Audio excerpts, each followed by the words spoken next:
Good morning बच्चों। I hope आप सभी अच्छे से होंगे और अच्छे से पढ़ाई कर रहे होंगे, क्योंकि इस साल आप लोगों को बोर्ड देना है और प्री बोर्ड की परीक्षा भी आप लोगों की जनवरी की लास्ट में होगी, जो कि ऑफलाइन होगी। इसलिए मेहनत करिए और पढ़ाई करिए। वीडियो को भी आप लोग प्रॉपरली देखा करिए। आज हम लोग पढ़ेंगे श्याम नारायण पांडे। तो इनके विषय में हम लोग कुछ जानकारी ले लेते हैं। श्याम नारायण पांडे का जन्म 1907 ईस्वी में आजमगढ़ जिले के डुमराव गांव में हुआ था। सावन महीने में, यानी कि लगभग अगस्त के महीने में, जो कि हिंदी के महीने से इनके जीवन के विषय में बताया गया है। सावन महीने में कृष्ण पक्ष और पंचमी तिथि को हुआ था। बेटा, ये आरंभिक शिक्षा प्राप्त करने के बाद संस्कृत अध्ययन के लिए ये काशी चले गए, जो वर्तमान में बनारस है, और वहाँ से साहित्याचार्य की परीक्षा उत्तीर्ण किए। श्याम नारायण पांडे जी स्वभाव से सात्विक, हृदय से विनोदी और आत्मा से परम निर्भीक व्यक्ति थे।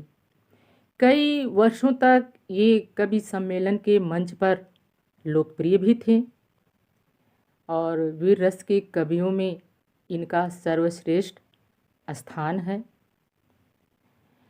आधुनिक युग में वीर काव्य की परंपरा को खड़ी बोली में इन्होंने प्रतिष्ठित किया। इन्होंने 4 महाकाव्यों की रचना की, जिसमें जौहर और हल्दी घाटी प्रसिद्ध रचना इनकी है। इसके अतिरिक्त और भी इनकी रचनाएं हैं, जैसे तुमुल, रूपांतर, माधव, रिमझिम। कुछ काव्य इनका अप्रकाशित भी है, जैसे परशुराम।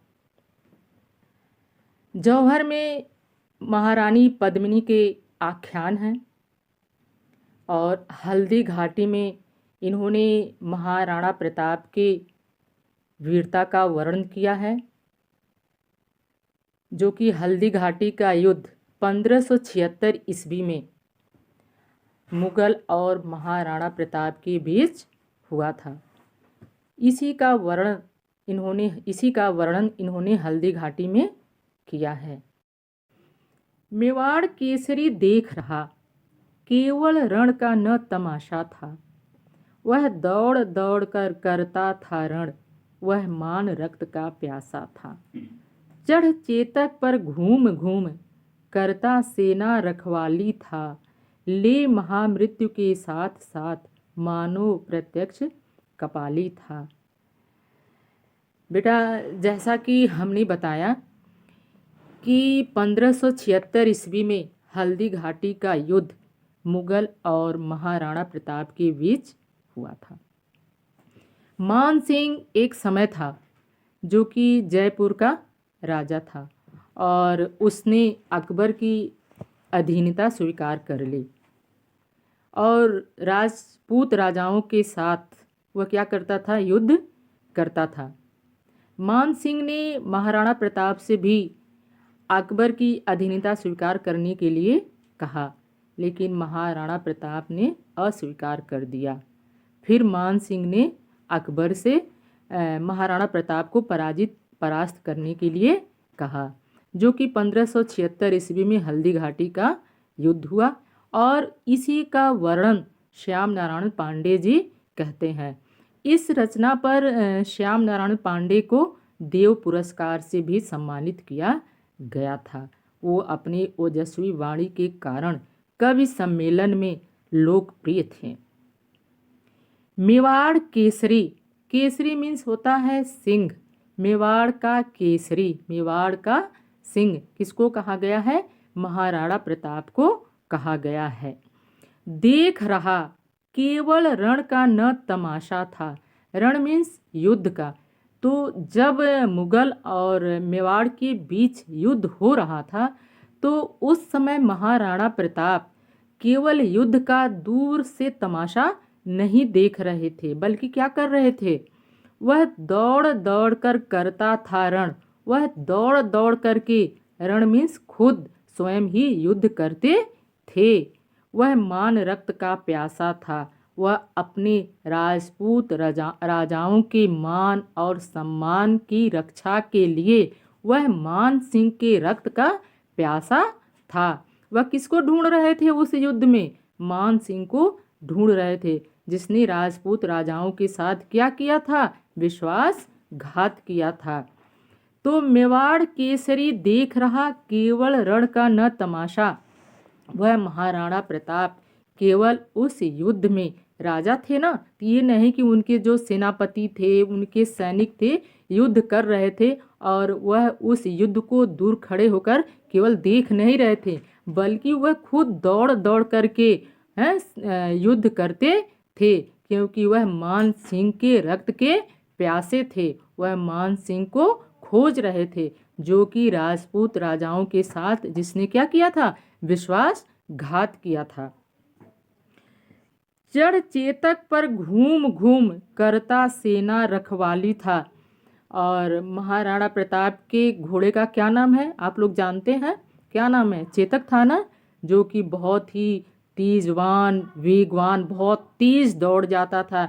चाहे वो पानी हो, चाहे जल हो, थल हो, उस सब पर क्या करता था? सरपट दौड़ जाता था और बहुत ही स्वामी भक्त था। तो महाराणा प्रताप जो थे वो अपने घोड़े पर चढ़ करके अपनी पूरी सेना की देखभाल करते थे, रखवाली करते थे, यानी कि देखभाल करते थे। ले महामृत्यु को साथ साथ मानो प्रत्यक्ष कपाली था। कपाली कहते हैं भगवान शिव को, जो कि जैसे वह महाराणा प्रताप मृत्यु को कहते हैं ना कि जान हथेली पर लेकर चलना, तो वो मृत्यु से डरते नहीं थे। और जैसे लगता था कि उनको देख करके ऐसा प्रतीत होता था कि जैसे शिव जी अपने विकराल रूप में पृथ्वी पर लौट आए हैं, यानी कि काल का रूप उस समय महाराणा प्रताप जो थे किसका रूप धारण कर लिए थे? काल का रूप धारण कर लिए थे। हिंदू धर्म में ऐसा माना जाता है ना कि जो होते हैं, जो विष्णु जी होते हैं तो पालन पोषण करते हैं, और शंकर जी क्या करते हैं? मृत्यु करते हैं। तो जैसे लगा था ना कि शंकर जी अपने एकदम विकराल रूप में पृथ्वी पर अवतरित हो गए हैं, ऐसा देख करके महाराणा प्रताप को प्रतीत होता था। चढ़ चेतक पर तलवार उठा रखता था भूतल पानी को। चेतक उनका जो सबसे प्रिय घोड़ा था, उस पर वो सवार हो करके रखता था भूतल पानी को। चाहे वो पानी हो, चाहे जल हो, चाहे थल हो, उस पर उनका घोड़ा क्या होता था? एक तार सरपट दौड़ जाता था। राणा प्रताप सिर काट काट कर करता था सफल जवानी को, और महाराणा प्रताप अपने दुश्मनों के सैनिकों के सिर को काट काट करके अपनी जवानी को सार्थक सिद्ध कर रहे थे। ठीक है बेटा, समझ में आ रहा है? आगे चले। सेना नायक राणा के भी रण देख देख कर चा भरे, और जब जिस देश का राजा इस प्रकार से साहस और वीरता से लड़ रहा है, तो उस देश के जो सैनिक हैं तो उसके अंदर और भी जोश आएगा, उत्साह आएगा। तो सेना नायक राणा के भी, जो महाराणा प्रताप के सेनापति थे, जो उनके सैनिक थे, रण देख देख कर चा भरे, महाराणा प्रताप के इस प्रकार युद्ध करते हुए देख करके उनके अंदर और भी उत्साह भर जाता था। मेवाड़ सिपाही लड़ते थे दुगने तिगुने उत्साह भरे, और मेवाड़ के जो सैनिक थे, जो सिपाही थे, तो महाराणा प्रताप के इस युद्ध को देख करके और भी दुगने तिगुने उत्साह से वो क्या करते थे? लड़ाई करते थे, यानी कि उनके अंदर और भी जोश साहस भर जाता था। क्षण मार दिया कर कोड़े से, रण किया उतर कर घोड़े से। क्षण भर में महाराणा प्रताप प्रत्येक क्षण जैसे जैसे युद्ध आगे बढ़ता था वैसे वैसे वो और भी विकराल रूप धारण करते जाते थे। क्षण मार दिया कर कोड़े से मतलब कि घोड़े को कभी अपने कोड़े से मार करके उसको और तेज कर देते थे, युद्ध करने मतलब और तेज युद्ध करने लगते थे। और रण किया उतर कर घोड़े से, और कभी कभी तो युद्ध करते करते वो क्या करते थे, उस घोड़े से उतर करके जो थल सैनिक थे उनके साथ युद्ध करते रहते थे, करने लगते थे, उनका संहार करते थे। राणा रण कौशल दिखा दिखा चढ़ गया उतरकर घोड़े से। और श्याम नारायण पांडे जी कह रहे हैं कि इस प्रकार से महाराणा प्रताप अपने युद्ध कौशल को दिखा दिखा करके दुश्मनों के साथ युद्ध करते थे। कभी वो क्या करते थे, कभी घोड़े पर चढ़ करके घुड़सवारों के साथ युद्ध करते थे, और जब आवश्यकता पड़ती थी तो वो घोड़े से उतर जाते थे, फिर वो सैनिकों के साथ युद्ध करने लगते थे। क्षण भीषण हलचल मचा, राणा की तलवार बढ़ी, था शोर रक्त पीने का यह, रणचंडी जीभ पसार बढ़ी। क्षण भर में कभी कभी क्षण भीषण हलचल मचा राणा कर की तलवार बढ़ी। तो श्याम नारायण पांडे जी कहते हैं कि महाराणा प्रताप के हाथ में जो तलवार ले करके जो चमचमाती हुई तलवार को वो अपने हाथ में लिए हैं, और उससे जब वो युद्ध कर रहे हैं तो दुश्मनों की सेना में एक हलचल मच गई थी, एकदम भयानक दृश्य उत्पन्न हो गया था शोर रक्त पीने का यह, रणचंडी जीभ पसार बढ़ी। तो इतना दुश्मन की सेना में इतना भयानक दृश्य उत्पन्न हो गया था कि जैसे लग रहा था कि माँ चंडिका देवी क्या कर रही हैं, अपनी जीभ को बाहर निकाल करके अपने दुश्मनों को रक्त पीने के लिए इधर उधर दौड़ रही हैं। जो महाराणा प्रताप की तलवार थी तो वो अपने तलवार से ही दुश्मनों का संहार कर रहे थे, सफाया कर रहे थे, तो उसी से दौड़ दौड़ करके युद्ध करते थे। तो उनको देख करके ऐसा लग रहा था कि जैसे चंडिका देवी ने दुश्मनों का रक्त पीने के लिए जो तलवार थी क्या लग रही थी, उनकी जीभ लग रही थी, कि अपनी जिह्वा को आगे निकाल करके दुश्मनों का रक्त पीने के लिए दौड़ रही हैं। वह हाथी दल पर टूट पड़ा, मानो उस पर पवि छूट पड़ा। पवि मीन्स होता है बेटा वज्र, पहाड़। और जब वो यानी कि जो हाथी सवार थे, जब उनसे युद्ध करने के लिए वो जाते थे, उनके ऊपर टूट पड़ते थे, तो जैसे लगता था कि उन सैनिकों के ऊपर एक वज्र गिर गया है, एक पहाड़ टूटकर गिर गया है। कट गई वेग से भू ऐसा, कट गई वेग से, और इनके प्रहार से कट गई वेग से भू ऐसा, शोणित का नाला फूट पड़ा। और इनके प्रहार से इतना मतलब जोर शोर से इनका प्रहार होता था कि जैसे लगता था कि पृथ्वी क्या हो गई है, फट गई है, और रक्त यानी खून का नाला बहने लगा है। जब ये अपना वार करते थे तो इनके प्रहार से ऐसा लग रहा था कि ये पृथ्वी जो है वो फट गई है और खून का नाला बहने लगा है। ठीक बेटा, क्लियर? आगे चले।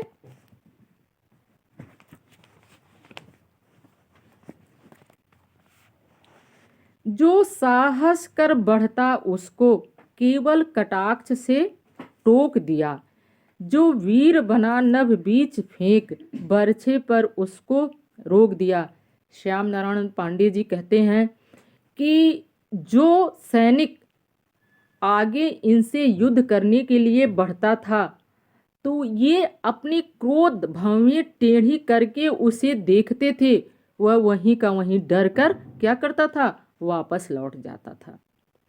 आज जो वीर बना नभ बीच फेंक बरछे पर उसको रोक दिया। जो वीर बना और जो अपने को थोड़ा सा साहस दिखा करके वीर बन करके इनसे युद्ध करने के लिए आगे बढ़ता था, तो इन्होंने क्या किया, बरछे पर उसको रोक दिया।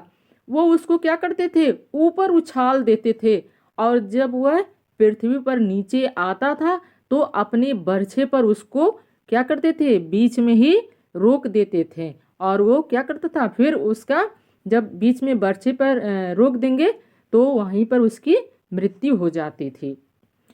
क्षण उछल गया अरि घोड़े पर, और क्षण लड़ा सो गया घोड़े पर।